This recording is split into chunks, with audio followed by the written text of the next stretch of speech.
जेकर बाबा विश्वनाथ ओकर का पूछे के बात। जेकर बाबा विश्वनाथ ओकर का पूछे के बात। महिमेश्वर जय नीलकंठ यस महादेव के साथ। जेकर बाबा विश्वनाथ। जेकर बाबा विश्वनाथ ओकर का पूछे के बात। शिव के महिमा जगई गावले असल रहस्यता समझ न पावले। शिव के महिमा जगई गावले असल रहस्यता समझ न पावले।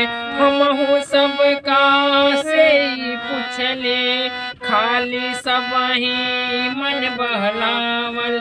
ये समल्ला खाटिन हमहु ऐनी बैजनाथ उनकर का पूछे के बात। जेकर बाबा विश्वनाथ ओकर का पूछे के बात। जेकर बाबा विश्वनाथ ओकर का पूछे के बात।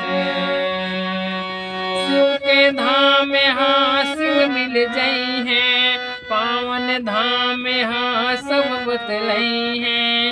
शिव के धाम हाँ शिव मिल जई है पावन धाम हाँ सब बतलई है। सत्संगन के मिलन करावे संतन के दर्शन मिल जई है। यह समल्ला खाटिन हमहु ऐनी बैजनाथ उनकर का पूछे के बात। जेकर बाबा विश्वनाथ ओकर का पूछे के बात। जेकर बाबा विश्वनाथ ओकर का पूछे के बात।